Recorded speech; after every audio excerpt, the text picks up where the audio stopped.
Bab ke-12. Memangnya kapan mama mau dikasih cucu? Dio mah siap-siap aja mah. Ih, si Dudul ini malah nantangin mama. Wah, dia juga kebelet pengen punya anak ya. Mama maunya sih secepatnya. Ini lagi si mama kompak bener sama menantunya. Aduh. Siap ma, Dio segerakan ya titah mama. Iya Kisanak, laksanakan. Ayo tuh. Dia membisikkan sesuatu di telinga mama. Masa sih? Seharusnya kamu... Gantian mama membisikkan sesuatu ke Dio. Lalu mereka berdua kayak lagi syuting angling Dharma. Kat, kalian ngapain sih? Aku harus menengahi mereka berdua sebelum mereka bersatu padu dan menciptakan kegilaan lainnya. Lagi bikin perancangan pembuatan cucu buat mama. Kamu jangan ganggu yuk. Loh, kok malah aku yang didiskualifikasi sih? Tahu kalian bisik-bisik aja berdua. Ayo mau ke kamar Alia. Pusing liatin ulah kalian berdua. Aku akhirnya meninggalkan mereka berdua yang masih bisik-bisik ngomongin aku. Sejak kapan mereka berdua seakrab ini? Aku menghampiri Alia yang sedang tengkurap di atas kasur di kamarnya sambil bermain HP. Dulu, kami tidur berdua di kamar ini sebelum aku menikah. Papa kemana, Dek? Kok nggak ada kakak cariin? Alia menengok ke arahku. Lagi ke kantor RW, Kak. Katanya ada pemilihan ketua RW yang baru. Papa jadi panitianya. Habis pemilihan ada makan-makannya, jadi panitianya rempong nyiapin makanan. Oh, pantesan aja kagak ada. Biasanya lagi nonton berita kalau minggu sore. Dek, gak ada cemilan apa? Aku tahu, Alia pasti punya cemilan yang disimpannya rapi. Ada? Tuh, ambil aja di lemari bawah. Aku membuka lemari bawah seperti yang ditunjuk Alia. Wah, ada coklat nih, bagi ya. Ambil aja Kak, besok juga aku dapat lagi. Sombong amat, siapa sih yang kasih kamu coklat melulu? Alia adikku juga tak kalah cantik. Fansnya lumayan banyak. Coklat dari fansnya hampir setiap hari ada aja yang ngasih. Udah seminggu dikasih sama Dimas. Kamu suka ya sama Dimas? Kubuka kertas pembungkus Silver Queen Mede kesukaanku, lalu memakannya. Gak suka. Alia masih berkutat dengan HP-nya. Andi gak suka, Leon gak suka, terus sekarang Dimas juga gak suka. Kamu sukanya siapa? Jangan PHP-in anak orang melulu, kasihan. Siapa yang PHP-in? Mereka aja yang sering kasih aku coklat. Aku gak pernah minta kok. Gak ada yang aku suka. Habisnya gak ada yang seganteng Kak Dio sih. Lah, kenapa bawa-bawa Dio dah? Ngefans banget kamu sama Dio. Alia pun duduk dan menatapku. Emangnya Kak Ayu gak ngefans sama Kak Dio?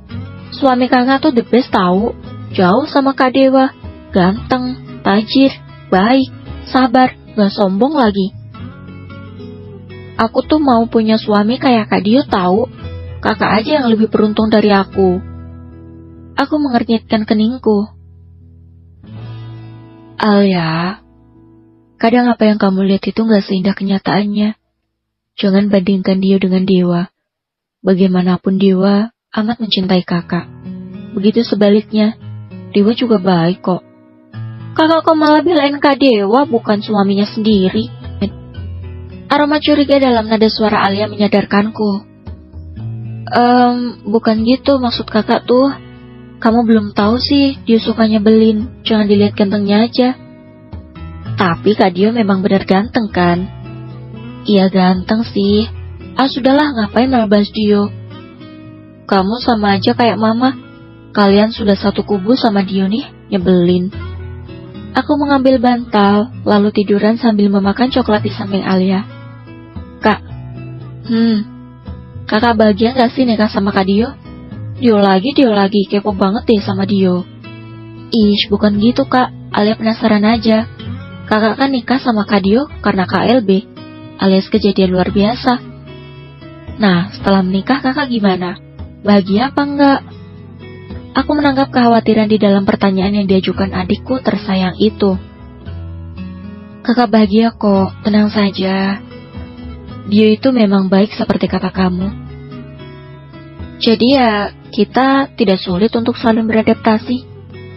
Kami sudah seperti teman saja sekarang. Suka curhat dan susah senang bersama.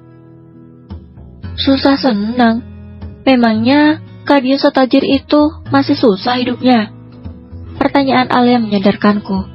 Aku lupa kalau keluargaku belum tahu aku tinggal di mana dan bagaimana keadaanku selama menikah. Aku selama ini belum cerita, karena menurutku itu masalah rumah tanggaku. Kakak belum cerita ya sama kamu? Kakak sama Kak Dio gak tinggal di rumah Papa Putra yang tajir melintir itu. Sejak menikah, kakak dan Dio tinggal di rumah kontrakan yang disewa Papa selama setahun. Kakak dan Dio hidup mandiri tanpa bantuan Papa Putra. Jadi, kamu jangan membayangkan kehidupan mewah yang kakak dapatkan setelah menikah. Beneran, Kak? Kok Kak Ayu gak pernah cerita sih? Mama sama Papa tahu gak? Belum tahu.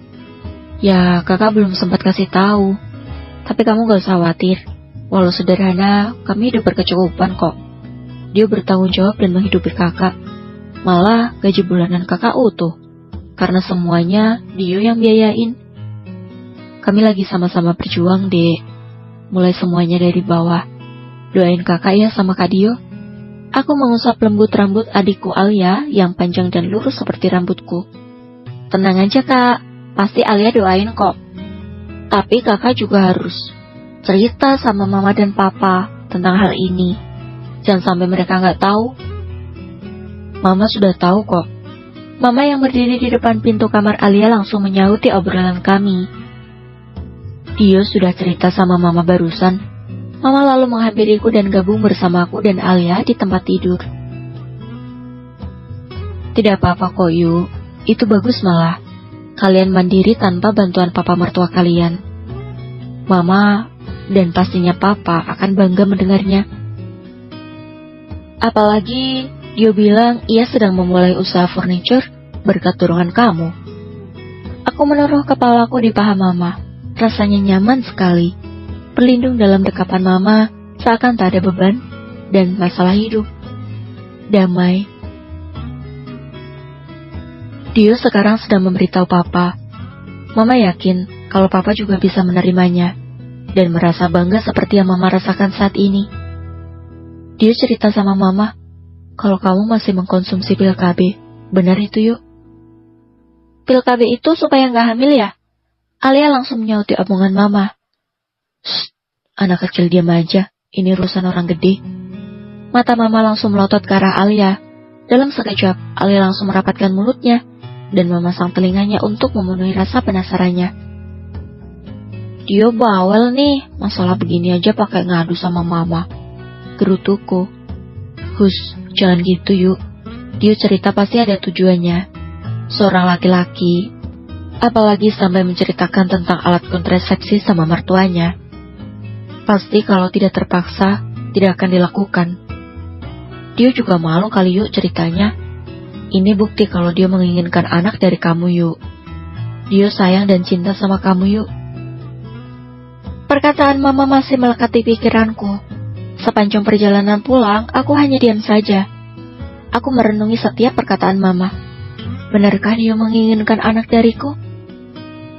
Tanpa sadar aku melepaskan pegangan dari besi di belakang jok dan memeluk tubuh Dio erat, hangat, dan aku merasa terlindungi. Dio sudah tertidur lelap di sampingku. Entah mengapa mata ini seakan kering dan tak mau dipejamkan. Tubuhku terasa amat lelah dengan aktivitas hari ini. Namun kenapa malah tidak mau tidur ya? Aku duduk dan kubuka laci nakas di samping tempat tidurku. Ku ambil pil KB yang biasa ku konsumsi tersebut. Mataku terus menatap butiran pil yang baru 2 buah ku konsumsi. Masih ada 26 buah lagi. Utuh dan tersegel baik. Aku teringat lagi perkataan mama kalau dia menginginkan anak dariku. Kontrak kerjaku akan berakhir bulan depan. Dan kalau aku hamil pun, sudah tidak masalah. Apa aku menuruti saja saran mama? Kalau aku sudah hamil dan Dio kembali lagi sama Sheila gimana? Bagaimana nasib aku dan anakku nanti? Kamu belum tidur, Yu? Aku kaget Dio ternyata terbangun.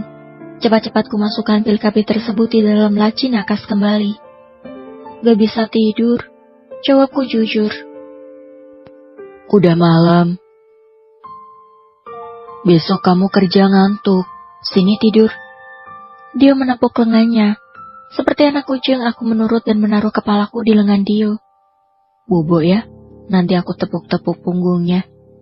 Dio mengusap lembut rambutku, lalu melakukan seperti yang ia ucapkan, menepuk-nepuk punggungku layaknya aku anak kecil yang harus dikeloni sebelum tidur.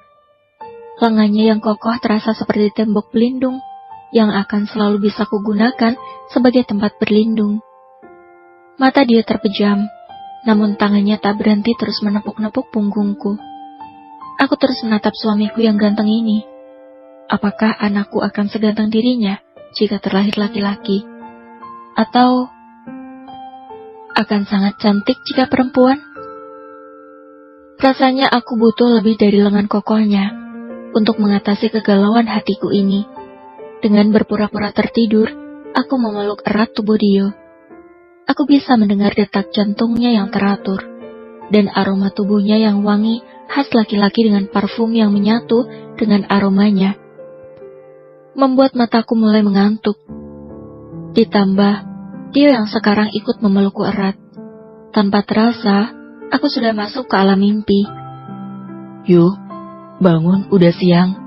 Suara Dio membangunkanku pagi ini. Masih ngantuk yo.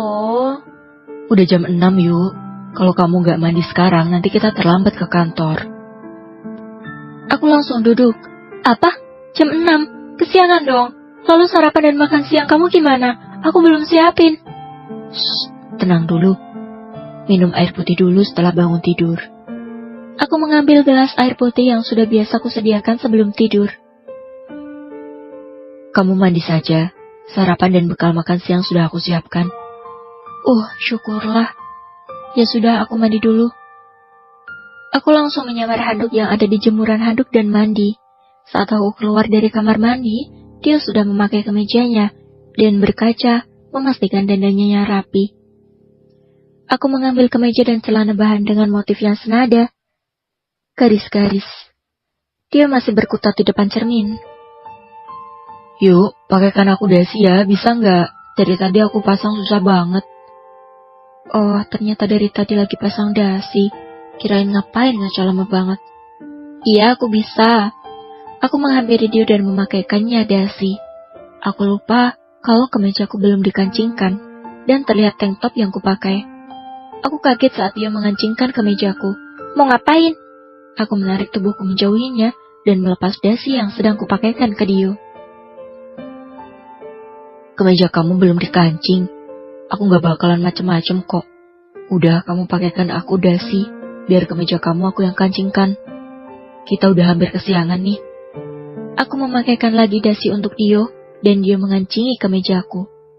Kalau bukan karena sudah kesiangan, aku pasti pakai sendiri. Dia membawa motornya dengan ngebut, namun saat sampai di jalan protokol, laju kendaraannya melambat, karena jalanan mulai padat. Tumben hari ini pakai dasi. Aku memulai percakapan dengannya. Ada meeting sama papa. Semua yang berkepentingan harus datang. Tak terkecuali aku. Kalau aku gak rapi, nanti kena omel. Males banget. Dia mengemudikan motornya menyalip dengan lincah di antara kemacetan Jakarta. Akhirnya aku sampai di kantorku dengan selamat, tidak telat. Tinggal Dio berjuang sendiri. Semoga tidak telat sampai kantornya. Aku menunggu kedatangan Dio yang biasanya jemput jam 5:15. Namun sudah jam 6 sore, masih belum kelihatan batang hidungnya.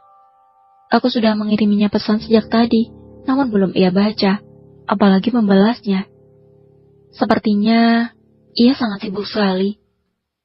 Tin, suara klakson mobil ditujukan padaku, mobilnya Dewa. Sedang apa dia di sini? Hayu. Ngapain berdiri di pinggir jalan jam segini? Lagi nunggu bos. Sapa Dewa dengan ramah. Sorot matanya tak pernah berubah sejak dulu.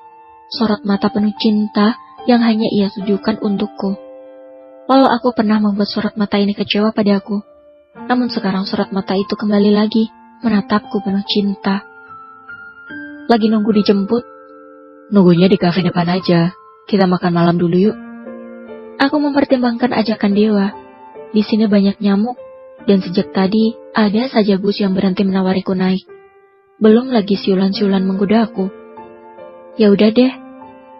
Dewa langsung turun dari mobilnya dan membukakan pintu untukku. Dewa selalu memperlakukanku layaknya ratu. Hal kecil seperti membukakan pintu pun selalu ia lakukan. Ini yang aku suka.